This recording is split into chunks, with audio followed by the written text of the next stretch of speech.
तो दोस्तों मध्यकालीन इतिहास यानी कि मेडिवल हिस्ट्री से कुछ ऐसे प्रश्न हैं जो कि बार बार प्रतियोगी परीक्षाओं में पूछे जाते हैं।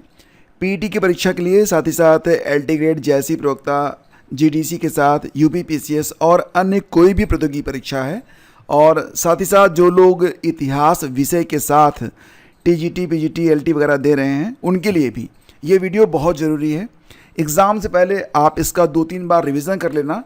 यहाँ से प्रश्न आपको एग्ज़ाम में देखने को पक्का मिलने वाला है। आप खुद बताना आके, जब ये क्वेश्चन आप एग्ज़ाम में देखना तो वीडियो के नीचे आके कमेंट कर देना। तो 170 से अधिक प्रश्न हैं, सभी प्रश्न यहाँ पर वन लाइनर हैं, और प्रयास ये किया गया है कि जो भी यहाँ पर महत्वपूर्ण बिंदु हैं उनको सीरियल वाइज दिया जाए आपको, ताकि एक जो क्रम बन रहा है उस क्रम में आप तथ्यों को समझ सकें।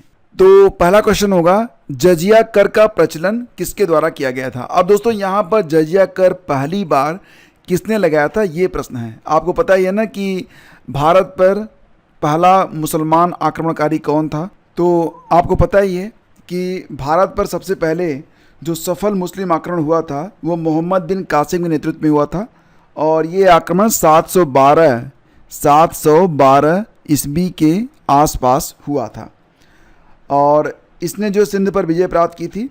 इससे पहले भी आक्रमण के प्रयास हुए थे, जैसे कि बात करें तो 636 ईस्वी में भी, 636 एडी में भी बम्बई के पास ठाणे में एक असफल अरब आक्रमण हुआ था। लेकिन पहला सफल जो आक्रमण हुआ था कौन सा था, तो ये था मोहम्मद बिन कासिम द्वारा।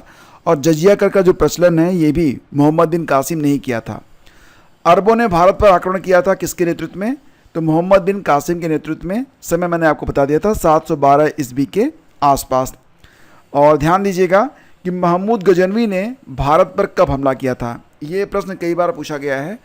तो देखो 1001 ईस्वी में उसका पहला आक्रमण हुआ था, और उसने कुल मिला के 17 बार आक्रमण किए थे। महमूद गजनवी ने भारत पर कितनी बार आक्रमण किया था, 17 बार। पहला आक्रमण कब हुआ था, 1001 ईस्वी में हुआ था। और जो सोमनाथ पर उसने आक्रमण किया था, तो सोमनाथ पर आक्रमण कब हुआ था, तो दोस्तों सोमनाथ मंदिर पर जो आक्रमण किया गया था वो कब हुआ था, 1025-26 के आसपास किया गया था। और उसने मंदिर को लूटा, उसे नष्ट कर दिया, अपार धन और सोने की मूर्तियां ले ली थी। यह भारत पर उसके कई आक्रमणों से एक था, और इस हमले का उल्लेख अरब यात्री अल-बरूनी के यात्रा वृत्तांत में भी मिलता है। अगला क्वेश्चन देखते हैं, 1191 1191 ईस्वी की तराइन के प्रथम युद्ध में पृथ्वीराज चौहान ने किसको हराया था, तो मोहम्मद गोरी को हराया था। ठीक है, लेकिन गलती क्या हो गई, यहीं पर अगर पृथ्वीराज चौहान मोहम्मद गोरी का वध कर देता तो फिर जो हम इतिहास पढ़ रहे हैं ना उसका प्रारूप कुछ अलग ही होता। लेकिन यहाँ पर पृथ्वीराज चौहान ने उसको मुक्त कर दिया, और नतीजा क्या होता है, अगली साल 1192 में तराइन की दूसरी लड़ाई में मोहम्मद गौरी ने पृथ्वीराज चौहान को हराया भी और मार भी डाला था। अगला क्वेश्चन है, 1025 में सोमनाथ मंदिर को लूटा गया था किसके द्वारा, महमूद गजनवी के द्वारा। मोहम्मद बिन तुगलक ने अपनी राजधानी दिल्ली से कहाँ ले गया था, याद है ना, दिल्ली से दौलताबाद। ठीक है, तो मोहम्मद बिन तुगलक दिल्ली सल्तनत में तुगलक वंश का शासक था, याद रखिएगा। गयासुद्दीन तुगलक की मृत्यु के बाद उसका पुत्र जूना खां यानी कि मोहम्मद बिन तुगलक 1325 से लेकर 1351 ईस्वी के नाम से दिल्ली की गद्दी पर बैठा था। मूल नाम इसका था उलूग खां, कई बार एग्जाम में पूछा गया है। ठीक है, तो ये आपका जो दौलताबाद है ना, ये देवगिरी के पास में था, यानी कि काफ़ी दूरी इसने तय करी थी।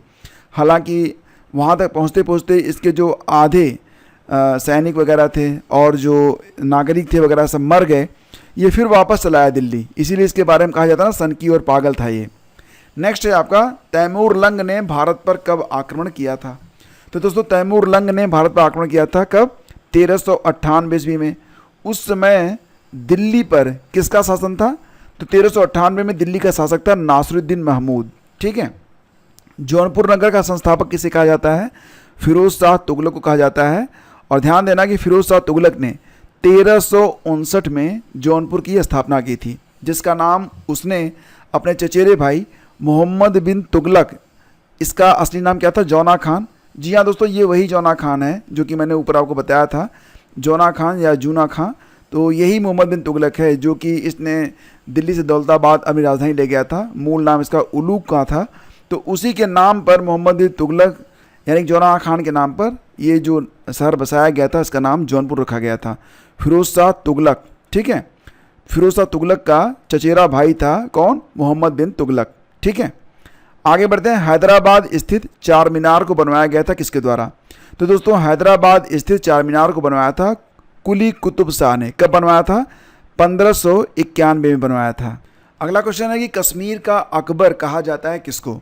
तो याद रखिएगा कि कश्मीर का अकबर दोस्तों जैनुल आबदीन को कहा जाता है। कई बार एग्जाम में ये प्रश्न पूछा गया है, याद रखिएगा। तंजौर के बृहदेश्वर मंदिर जो कि द्रविड़ शैली में बना है, याद रखिएगा। तंजौर का जो बृहदेश्वर मंदिर है यह किस शैली में बना है? द्रविड़ शैली में। और इसको बनवाया था चोल शासक राजराज प्रथम ने। कई बार एग्जाम में पूछा गया प्रश्न है, याद रखिएगा। अगला क्वेश्चन देखते हैं। जयपुर के राजा सवाई मान सिंह ने किन 4 स्थानों पर जंतर मंतर का निर्माण करवाया था? जंतर मंतर दिल्ली आपको पता ही है। दिल्ली के अलावा ये आपको उज्जैन में मिलेगा, जयपुर में मिलेगा और मथुरा में मिलेगा। दिल्ली, उज्जैन, जयपुर तथा मथुरा में आपको मिलेगा जंतर मंतर। और इसको बनवाया किसने था? जयपुर के राजा सवाई जय सिंह ने, ठीक है। पूर्व का सिराज कहा जाता है जौनपुर को, ये तो आप जानते हैं। तालीकोटा का युद्ध कब हुआ था? तो याद रखिएगा तालीकोटा का युद्ध विजयनगर और बहमनी राज्य के बीच में हुआ था। कब हुआ था? 1565 में हुआ था।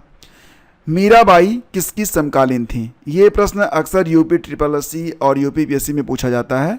तो याद रखिएगा मीराबाई जो थी दोस्तों ये तुलसीदास की समकालीन थी। तुलसीदास जो थे ये अकबर के समय में थे। और मीराबाई का जन्म कब हुआ था? 1499 ईस्वी में। कहाँ पर हुआ था? मेड़ता के कुदकी नामक ग्राम है, ठीक है। एक गांव था कुदकी जो कि मेड़ता के पास था। 1499 में हुआ था। दोहरी शासन नीति को समाप्त किया गया था किसके द्वारा? तो दोस्तों जो दोहरी शासन नीति थी इसको वॉरेन हेस्टिंग्स ने समाप्त किया था, ठीक है, 1772 ईस्वी में। नेक्स्ट है आपका कि रानी लक्ष्मीबाई को अंतिम युद्ध में किसका सामना करना पड़ा था? तो अब यहाँ पर देखो, आपको याद होगा ना सुभद्रा कुमारी चौहान की जो एक कविता है, पर पीछे यूरोज आ गया हाय घिरी अब रानी थी, तो यही यूरोज था, ठीक है। और अनुशीलन समिति की स्थापना कब हुई थी? 1907 में हुई थी। कहाँ पर हुई थी? कलकत्ता में। किसने की थी? तो ये देखो बहुत इंपॉर्टेंट है। अनुशीलन समिति जो है ना कई बार एग्जाम में पूछा गया है। 1907 में कलकत्ता में इसकी स्थापना हुई थी। बारेंद्र घोष और भूपेंद्र नाथ दत्त के द्वारा अनुशीलन समिति जो थी इसकी स्थापना की गई थी।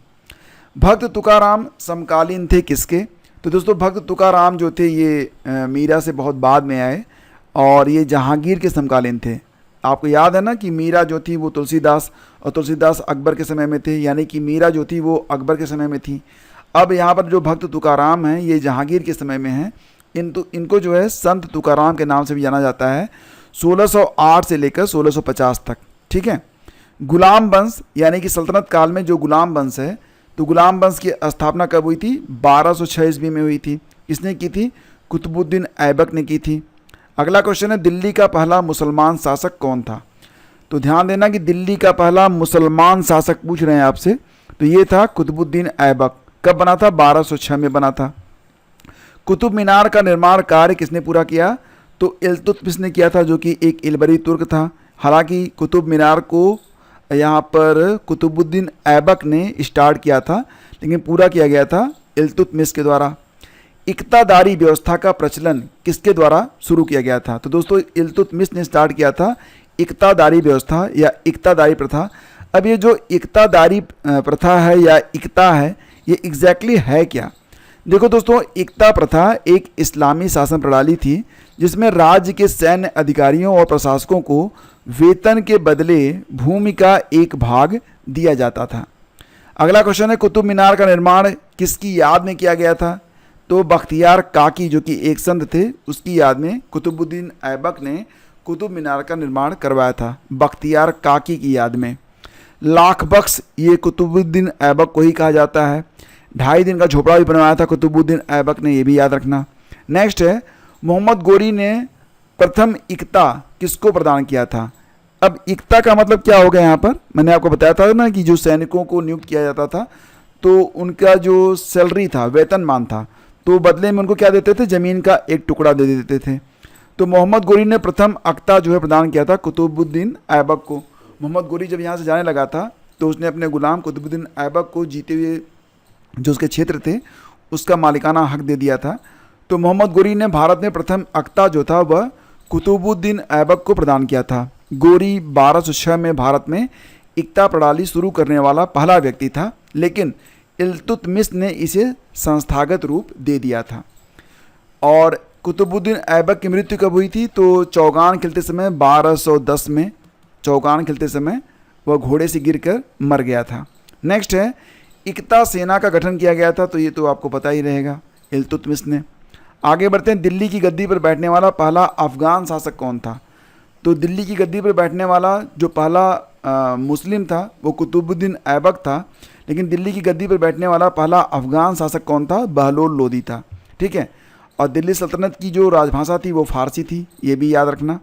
दिल्ली सल्तनत का अंतिम शासक कौन था? तो दोस्तों दिल्ली सल्तनत का जो अंतिम शासक है ये इब्राहिम लोदी था। ठीक है, इसी के साथ जो लोदी वंश था वो समाप्त हो गया था। गुप्तचर विभाग को संगठित किया गया था किसके द्वारा? अलाउद्दीन के द्वारा। अब ध्यान देना यहाँ पर कि जो दिल्ली सल्तनत है इसका जो समय है कब से कब तक है? दोस्तों याद रखना कि दिल्ली सल्तनत ये स्टार्ट होता है आपका 1206 से और चलता है कब तक? 1526 तक चलता है। और 5 राजवंशों ने इस पर शासन किया था। सबसे पहले तो आपको बता दें कि आता है आपका गुलाम वंश। गुलाम वंश इसका समय रहा था 1206 से लेकर 1290 तक रहा। इसके बाद आपका आता है खिलजी वंश। ठीक है, खिलजी वंश, और ये 1290 से स्टार्ट होता है और कब तक जाता है? 1320 तक, सबसे छोटा यही समय है। इसके बाद आता है आपका तुगलक वंश। ठीक है, तो तुगलक वंश ये यहाँ पर आप देख रहे हैं 1320 से स्टार्ट होता है और कहाँ तक जाता है? 1414 तक जाता है। फिर आता है आपका सैयद वंश। सैयद वंश जो था ये लास्ट था और ये 1414 से लेकर 1451 तक रहा। फिर आता है आपका लोदी वंश। ये जो सैयद वंश था उसके बाद आता है आपका लोदी वंश। लोदी वंश 1451 से स्टार्ट हुआ और 1526 तक रहा। और सिकंदर लोदी जो था वो अंतिम था। ये भी आप याद रखना कि दिल्ली सल्तनत का अंतिम शासक था इब्राहिम लोदी, याद रखना। बात करते हैं गुप्तचर विभाग को संगठित किया गया था अलाउद्दीन के द्वारा, यानी कि जो स्पाई रखे गए थे सबसे पहले अलाउद्दीन खिलजी ने रखे थे। दुअस्पा और सीएसपा ये मनसब की शुरुआत किसके द्वारा की गई थी? तो जहांगीर के द्वारा है। दुअस्पा और सीएसपा मनसब की शुरुआत किसके द्वारा की गई थी? तो अगर एग्जाम में आया तो उत्तर दे देना जहांगीर। चांदी का टंका और तांबे का जीतल, ये देखो टंका है जो कि आपका चांदी का है और ये आपका जीतल है जो कि जीतल जो था ये तांबे का था। ये सिक्का चलाया गया था इल्तुतमिश के द्वारा। ठीक है, शुद्ध अरबी सिक्के जारी करने वाला पहला तुर्क सुल्तान था इल्तुतमिश। आप देख रहे हैं ना यहाँ पर अरबी में कुछ लिखा हुआ है, मैं तो नहीं पढ़ पा रहा हूँ, आप में से कोई पढ़ता है तो बताना। नेक्स्ट है चंगेज खान ने भारत पर कब आक्रमण किया था? तो दोस्तों चंगेज खान ने इल्तुतमिश के शासनकाल में भारत पर आक्रमण किया था। हालांकि वह अपने एक दुश्मन का पीछा करता हुआ आया था, लेकिन क्या हुआ था कि उस समय इल्तुतमिश ने उसके दुश्मन को यहाँ पर शरण देने से मना कर दिया था और यही वजह थी कि इसका सीधा मुकाबला नहीं हो पाया था। ठीक है, तो चंगेज खान जो था दोस्तों ये 1162 से लेकर 1227 तक रहा था। और ध्यान देना कि ये भारत पर पीछा करते हुए आया था और उसका नाम था ख्वारिज़्म शाह। ठीक है, ये पर्सिया का शासक था जलालुद्दीन ख्वारिज़्म शाह, तो उसी का ये पीछा करते हुए आया था और फिर यहाँ तक आ गया था, लेकिन यहाँ इल्तुतमिश ने उसको समय नहीं दिया, मतलब उसकी सुरक्षा नहीं दी और इस प्रकार से युद्ध था वो टल गया था। एग्जैक्टली बाबर भी चंगेज़ खान का सीधा वंशज था और उसके जो पुत्र थे वो चगताई खान थे। ठीक है, याद रखिएगा। आगे बढ़ते हैं, कुतुबुद्दीन ऐबक का मकबरा आपको कहाँ पर मिलेगा देखने को? तो ये लाहौर में मिलेगा। आप देख रहे हैं ना, बड़ी शानदार इमारत है, ये लाहौर में है। ठीक है, कुतुबुद्दीन का मकबरा जो है ये कहाँ पर है?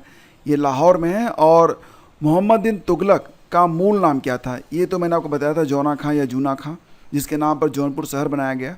सन की पागल सुल्तान ये कहा जाता था मोहम्मद बिन तुगलक को। भारत में सबसे पहले सांकेतिक मुद्रा का प्रचलन किया गया था किसके द्वारा? मोहम्मद बिन तुगलक के द्वारा ही किया गया था। और इसका नतीजा क्या हुआ था? लोगों ने खूब फर्जी मुद्राएं बनानी स्टार्ट कर दी थी और पूरी की पूरी अर्थव्यवस्था जो है चौपट कर डाली थी मोहम्मद बिन तुगलक ने। ठीक है, जौना खान ने। इब्न बतूता ये मोरक्को का यात्री था, याद रखना, कई बार पूछा जाता है।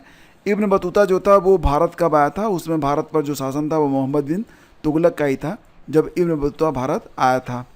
मीनाक्षी मंदिर कहाँ पर अवस्थित है? दोस्तों मीनाक्षी मंदिर अवस्थित है मदुरई में। गोमतेश्वर की मूर्ति ये मिलेगी आपको कर्नाटक में। कई बार पूछा जाता है कि गोमतेश्वर की मूर्ति जो है इसको किसने स्थापित किया था, तो याद रखना कि गोमतेश्वर मूर्ति, जिसे श्रवणबेलगोला की मूर्ति भी कहते हैं, भारत के कर्नाटक राज्य के श्रवणबेलगोला में स्थित 57 फुट यानी कि लगभग 17 मीटर ऊंची एक अखंड मूर्ति है। यह प्रतिमा जैन धर्म के प्रथम तीर्थंकर ऋषभदेव के पुत्र भगवान बाहुबली को समर्पित है और जैन सिद्धांतों जैसे शांति, अहिंसा और त्याग का प्रतीक है। पश्चिमी गंग राजवंश के मंत्री चावुंद राय ने 983 ईस्वी के आसपास एक ही ग्रेनाइट खंड से इसका निर्माण करवाया था।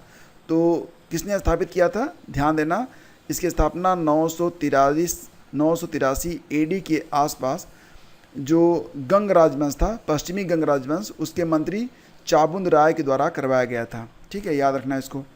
हम्बुरावी ये कहाँ का शासक था दोस्तों? तो ये बेबीलोन का शासक था हम्बुरावी। अलीनगर की संधि हुई थी कब? 1757 में हुई थी। ये जो अलीनगर की संधि है ये बहुत ही महत्वपूर्ण है। तो अलीनगर की संधि कब हुई थी? 9 फरवरी 1757 को। किसके किसके बीच? रॉबर्ट क्लाइव और बंगाल के नवाब सिराजुद्दौला के बीच। जिसमें क्या हुआ था? अंग्रेज़ों को कलकत्ता पर उनका पुराना अधिकार और व्यापारिक अधिकार वापस मिल गया था। इस संधि ने प्लासी के युद्ध की नींव रखी थी, जो बंगाल में अंग्रेजी नियंत्रण को मजबूत करने की ओर पहला कदम था। याद रखिए। नेक्स्ट है आपका घोड़ा दागने और हुलिया बदलने की प्रथा किसने शुरू की थी? तो दोस्तों घोड़ों को दागने यानी कि उस पर एक ऐसा निशान बना देने जिससे पता चल सके कि यह राजकीय घोड़ा है, और हुलिया बताने की जो प्रथा थी यह अलाउद्दीन खिलजी ने स्टार्ट किया था। ठीक है, बदलने नहीं बल्कि हुलिया दर्ज करने, ताकि पता चल सके कि जो सैनिक है और जो बाकी जिनकी नियुक्ति हो रही है उनका हुलिया क्या है। बाजार नियंत्रण प्रणाली ये लागू किया गया था अलाउद्दीन खिलजी के द्वारा, याद रखिएगा। नेक्स्ट है विजयनगर की प्रथम राजधानी कौन सी थी? तो विजयनगर की पहली राजधानी थी दोस्तों यहाँ पर हम्पी, दूसरी थी पेनुगोंडा, याद रखिएगा। और विजयनगर राज्य की स्थापना की गई थी 1336 ईस्वी में हरिहर और बुक्का नामक जो भाई थे। और हम्पी के जो अवशेष हैं ये विजयनगर साम्राज्य के ही अवशेष माने जाते हैं। हम्पी किस नदी के किनारे स्थित है? कई बार पूछा गया है, या इसको ऐसे भी पूछते हैं कि विजयनगर साम्राज्य किस नदी के किनारे, किस नदी के तट पर स्थित है? तो तुंगभद्रा नदी के किनारे। विजयनगर साम्राज्य की स्थापना किसके शासनकाल में हुई थी? तो मोहम्मद बिन तुगलक। उस समय दिल्ली का शासक कौन था? मोहम्मद बिन तुगलक था। कृष्णदेव राय के राजगुरु का नाम क्या था? ये प्रश्न कई बार पूछा गया है। तो व्यास राज ये कृष्णदेव राय के राजगुरु थे। और याद रखना कि कृष्णदेव राय को आंध्र भोज भी कहा जाता है। क्या कहते हैं? आंध्र भोज। किसकी उपाधि है? कृष्णदेव राय की। विट्ठल मंदिर का निर्माण करवाया गया था कृष्णदेव राय के द्वारा, याद रखना। विट्ठल मंदिर यह भगवान विष्णु का मंदिर है। और बहमनी राज्य का संस्थापक माना जाता है किसको? अलाउद्दीन हसन गंगू। अलाउद्दीन हसन गंगू यह बहमनी राज्य का संस्थापक था। नेक्स्ट है बहमनी साम्राज्य की राजधानी कहाँ पर थी? तो दोस्तों ये थी गुलबर्गा। ठीक है। और अंतिम शासक था बहमनी जो वंश था, बहमनी वंश का अंतिम शासक था कलीमुल्लाह। क्या नाम था? कलीमुल्लाह।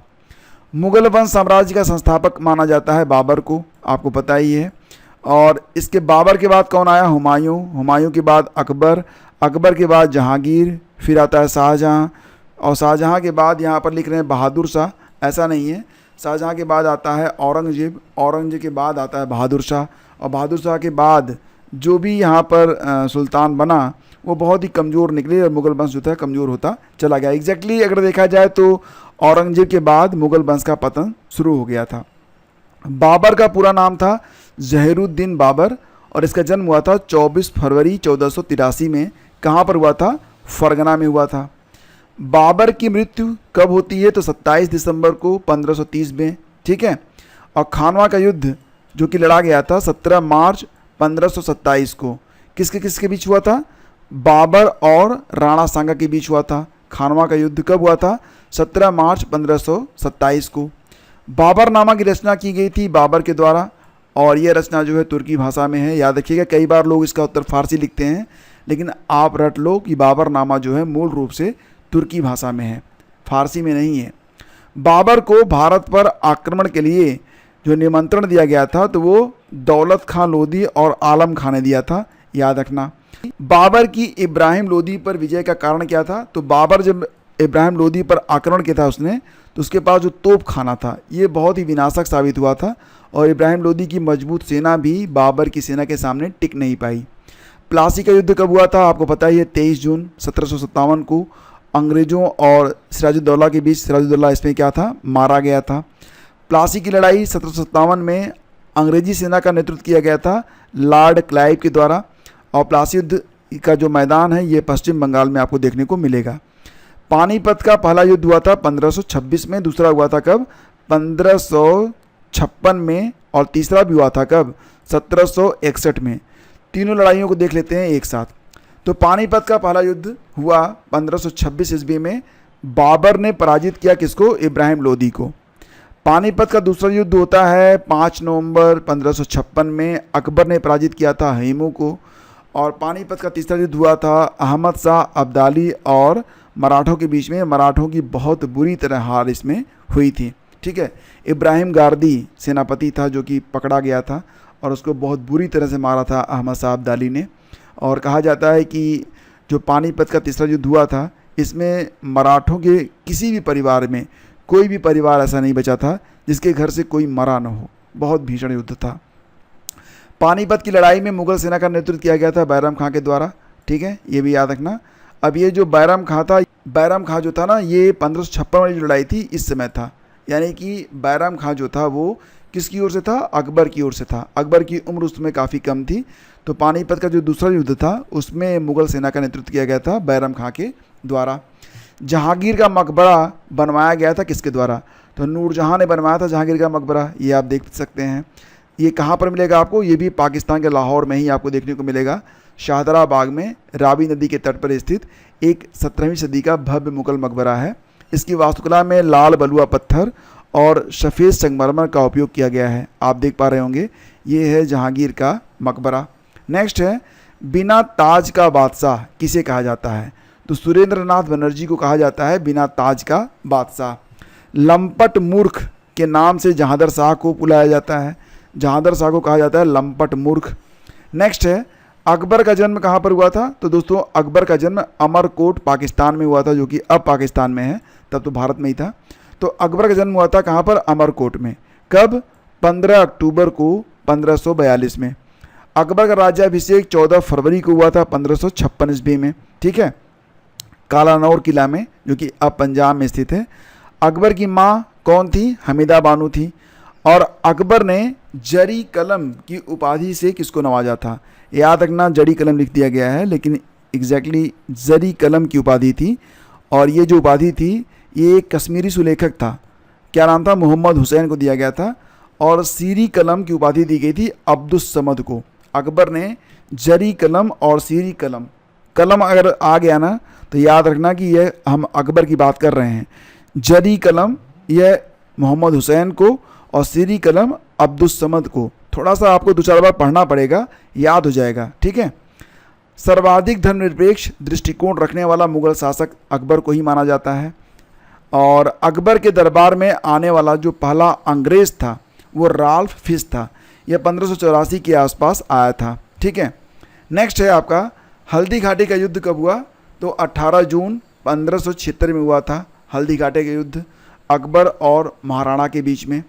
नेक्स्ट है कि अकबर को कहाँ पर दफनाया गया था? तो सिकंदरा में। अकबर का संरक्षक कौन था? बैरम खां था। मुगल काल की राजकीय भाषा फारसी थी। फतेहपुर सीकरी के बुलंद दरवाज़ा को बनाया गया था अकबर के द्वारा। गुजरात विजय के उपलक्ष्य में अकबर ने फतेहपुर सीकरी का बुलंद दरवाज़ा बनवाया था। कब बनवाया था? 1572 ईस्वी में बनवाया था। नेक्स्ट है, अकबर ने चित्तौड़ पर कब विजय प्राप्त की थी? तो 1567 में अकबर ने चित्तौड़ को जीत लिया था। सिर्रे अकबर, सिर्रे अकबर के लेखक हैं दारा सिको। दारा सिको किसका पुत्र था? तो दारा सिको आपको पता ही है, दारा सिको और औरंगजेब ये भाई थे, ठीक है। और दारा सिको औरंगजेब के द्वारा मारा भी गया था। तो किसका पुत्र हो गया बताओ? तुलसीदास समकालीन थे अकबर के, याद रखना। और अकबर ने दास प्रथा का अंत कब किया था? दोस्तों ये किया गया था 1562 में। मनसबदारी प्रथा की शुरुआत की गई थी किसके द्वारा? अकबर के द्वारा ही की गई थी मनसबदारी प्रथा की शुरुआत। दीन इलाही और तौहीद इलाही, इस धर्म को अकबर ने शुरू किया था कब? 1582 में स्टार्ट किया था। बीरबल का वास्तविक नाम था महेश दास, कई बार एग्जाम में पूछा गया प्रश्न है। फैजी तथा बीरबल कौन थे? तो ये अकबर के दरबारी थे। तुगलक वंश का अंत कब होता है दोस्तों? तो ये होता है 1412 ईस्वी में, ठीक है। और भक्ति आंदोलन की पृष्ठभूमि तैयार किया था किसने? रामानुजाचार्य ने। थोड़ा सा मैं आपको बता दूं यहाँ पर, क्योंकि बात हो रही है तुगलक वंश के बारे में। तो दोस्तों ये जो आपका तुगलक वंश है ये शुरू कब हुआ था? तो ये 1320 में शुरू होता है, 1412 या फिर 1414 में इसका अंत हो गया था। संस्थापक माना जाता है गयासुद्दीन तुगलक को। इसके बाद राजा कौन बनता है? उसका पुत्र मोहम्मद बिन तुगलक। फिरोज शाह तुगलक भी इसी यानी कि चचेरा भाई था मोहम्मद बिन तुगलक का। और ध्यान देना कि कई बार ऐसा हुआ ना कि इस वंश के शासनकाल में घरेलू और विदेशी नीतियों में बड़े बदलाव आए। कृषि सुधारों के साथ साथ तुगलकाबाद और फिरोजाबाद जैसे शहरों की स्थापना की गई। फिर तैमूर का आक्रमण होता है और 1398 में क्या हुआ था? 1398 में सल्तनत का पतन हो जाता है।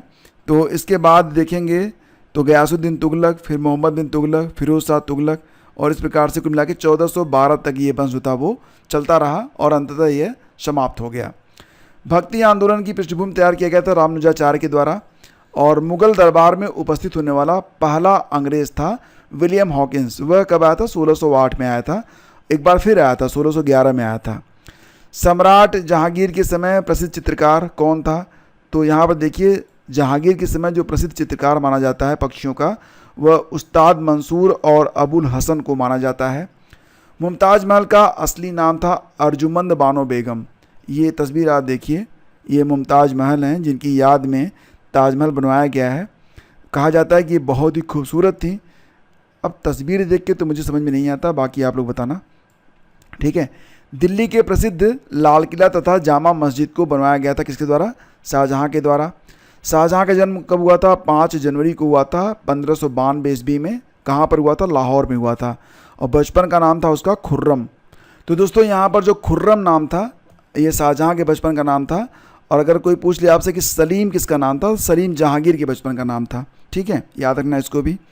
शाहजहाँ की माता का नाम था जगत गोसाई, याद रखना। शाहजहाँ को कैद करके औरंगजेब ने रखा था कहाँ पर? आगरा के किले में रखा था। नेक्स्ट क्वेश्चन आपका है कि आगरा के लाल किले में जामा मस्जिद का निर्माण किसने कराया था? तो आगरा का जो लाल किला है उसमें जामा मस्जिद बनवाया गया था जहाँ आरा बेगम के द्वारा।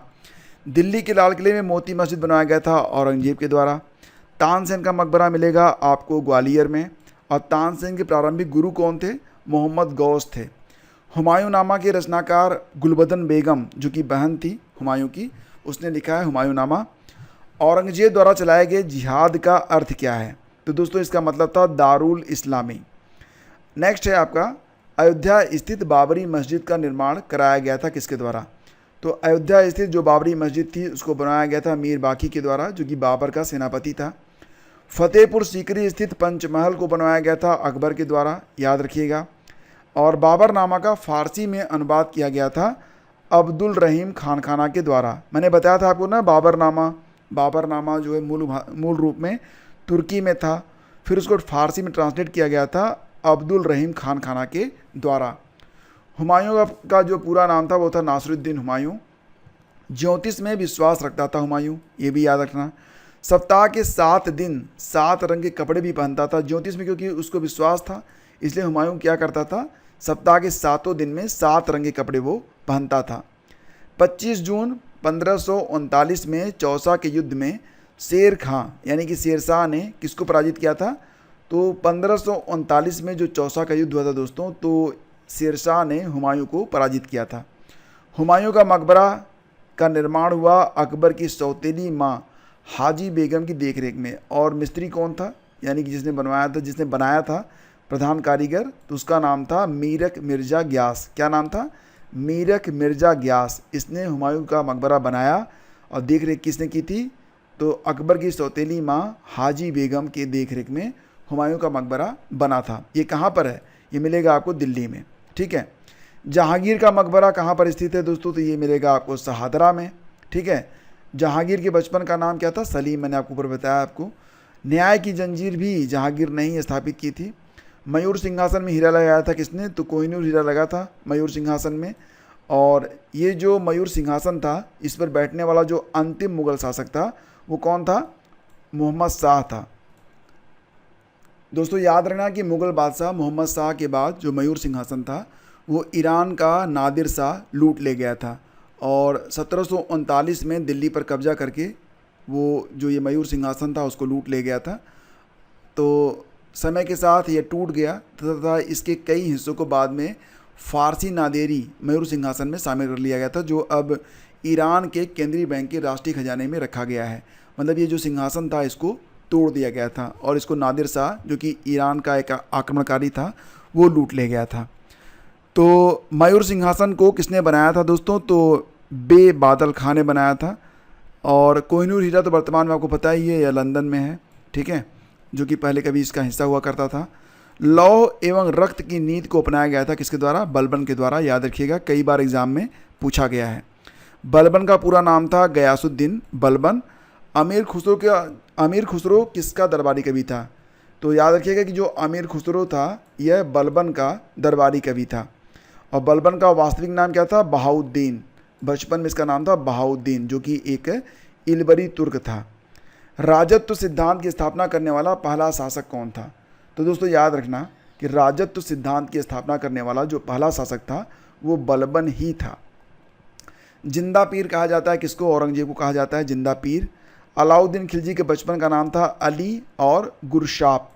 ये अली और गुरशाप ये दो नाम थे जो कि अलाउद्दीन खिलजी के बचपन के नाम थे। अलाउद्दीन खिलजी का जो सेनापति था उसका नाम था मलिक काफूर। और मुगल वंश का वह शासक जिसका 2 बार राज्याभिषेक हुआ था, तो ये औरंगजेब था। औरंगजेब मुगल वंश का वह शासक था जिसका 2 बार राज्याभिषेक किया गया था। उसने 31 जुलाई 1658 को पहली बार और फिर 15 जून 1659 को अगली साल दूसरी बार राज्याभिषेक करवाया था। तो 1658 और 1659 में 2 बार राज्याभिषेक हुआ था किसका? औरंगजेब का। औरंगजेब के द्वारा जो पुरंदर की संधि हुई थी ये कब हुई थी? तो 1665 में हुई थी। याद रखना, यह शिवाजी और जय सिंह के बीच में हुई थी। औरंगजेब की ओर से जय सिंह ने इस संधि पर हस्ताक्षर किए थे। औरंगजेब जब मरा, कब मरा था? 1707 में। तो उसको कहाँ पर दफनाया गया था? दौलताबाद में दफनाया गया था। जी हाँ, वही दिल्ली से दौलताबाद वाला। प्रथम मुस्लिम महिला शासिका कौन बनी थी? रजिया सुल्तान। इसके पहले कोई भी महिला ऐसी नहीं थी जिसने शासिका यानी कि शासन का काम संभाला हो। रजिया सुल्तान पहली थी। हालांकि लोग इससे जो है खुश नहीं थे। नेक्स्ट है कि दूसरा ताजमहल जो कहलाता है उसका नाम क्या है? द्वितीय ताजमहल कहा जाता है किसको? तो बीबी का मकबरा औरंगजेब ने बनवाया था। बीबी का मकबरा। दोस्तों बीबी का मकबरा आपको कहाँ पर मिलेगा देखने को? तो ये मिलेगा आपको औरंगाबाद महाराष्ट्र में। बीबी का मकबरा ये कहाँ पर मिलेगा? औरंगाबाद में। और आपको पता ही है औरंगाबाद कहाँ पर है? महाराष्ट्र में है। औरंगजेब की पहली पत्नी राबिया उद दौरानी का मकबरा है जिसे बीबी का मकबरा के नाम से जाना जाता है। सर्वप्रथम ब्राह्मणों पर जजिया कर लगाया गया था फिरोज शाह तुगलक के द्वारा। 1000 दिनारी कहलाता था मलिक काफूर, क्योंकि उसे 1000 दिनार देकर खरीदा गया था। और गुलाम वंश का अंतिम शासक कौन था? तो शमसुद्दीन क्यूमर्स। अब देखो ये अंतिम शासक था गुलाम वंश का, शमसुद्दीन क्यूमर्स। एग्जैक्टली ना दोस्तों, ये जो शमसुद्दीन क्यूमर्स था ये बलबन का पोता था। 1290 ईस्वी में कैकाबाद की मृत्यु के बाद जब ये मात्र 3 साल का था शमसुद्दीन क्यूमर्स, तो उसको दिल्ली का सुल्तान घोषित कर दिया गया था। अब 3 साल का बच्चा, एक तो कम आयु, दूसरी बात शक्तिहीन।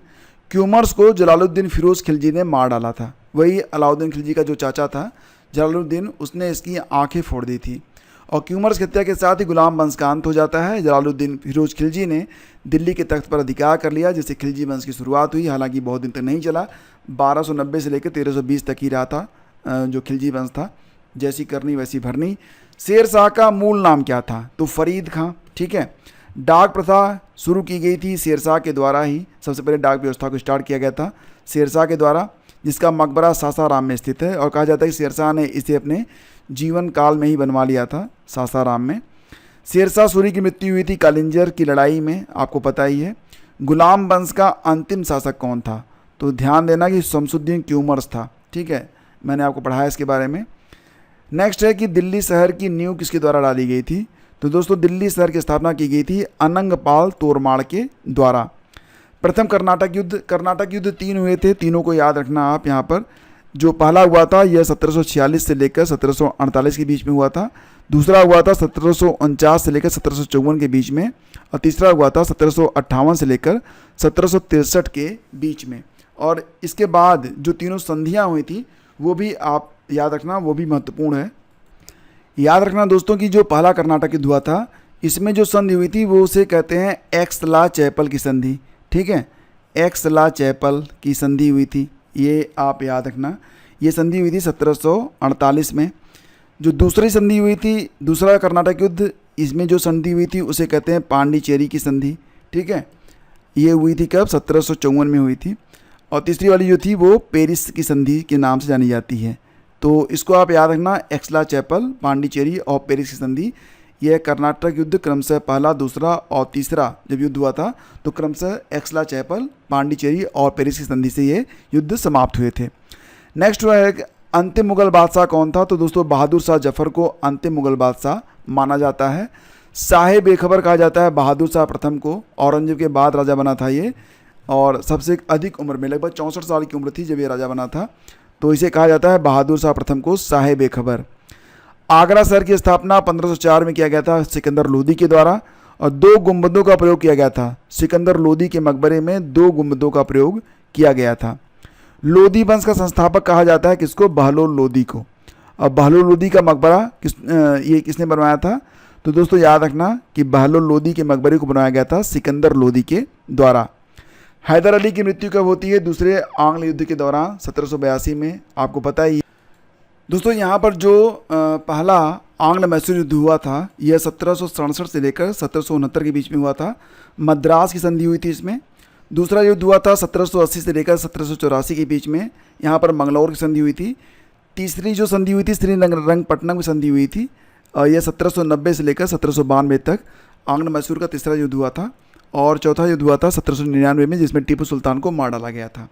तो 3 संधियाँ यहाँ पर हुई थी, पहली मद्रास की संधि, दूसरी मंगलौर की संधि, तीसरी श्रीरंगपट्टनम की संधि। तो कुल मिला के 4 युद्ध होते हैं। चौथे में जो टीपू था उसको मार दिया गया, फिर सारी लड़ाई यहाँ पर समाप्त हो गई। टीपू सुल्तान शासक था कहाँ का? तो मैसूर का था। ये यहाँ पर बहुत आम क्वेश्चन है। टीपू सुल्तान की मृत्यु मैंने आपको बताया था 1799 में हुई थी, चतुर्थ आंग्ल मैसूर युद्ध के दौरान। और श्रीरंगपट्टनम में स्वतंत्रता का वृक्ष, ट्री ऑफ लिबर्टी, ये किसने लगाया था? तो टीपू सुल्तान लगाया था। तो फ्रेंड्स ये हो गए आपके लगभग 170 प्रश्न, और सभी प्रश्न चूँकि बहुत ही इंपॉर्टेंट हैं तो इनकी PDF अगर आप डाउनलोड करना चाहते हैं तो लिंक आपको डिस्क्रिप्शन में मिल जाएगा। और अगर आप चाहें तो हमारा जो टेलीग्राम चैनल है उसको ज्वाइन कर सकते हैं, वहाँ पर आपको क्विज वगैरह मिलती रहती है और लेटेस्ट अपडेट भी। साथ ही साथ आप चाहें तो हमारा जो व्हाट्सएप चैनल है इसको भी ज्वाइन कर लीजिएगा। दोनों के लिंक आपको डिस्क्रिप्शन और पहले कमेंट में दिए गए हैं।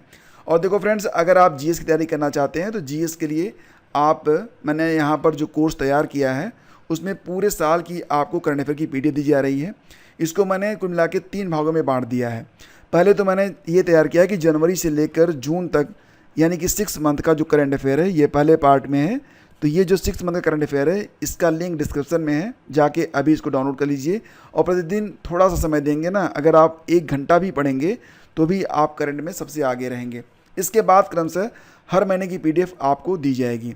और साथ ही साथ आपका पेड ग्रुप भी चल रहा है, तो पेड ग्रुप के लिए आप डिस्क्रिप्शन चेक कर सकते हैं। Thank you, have a great day, जय हिंद।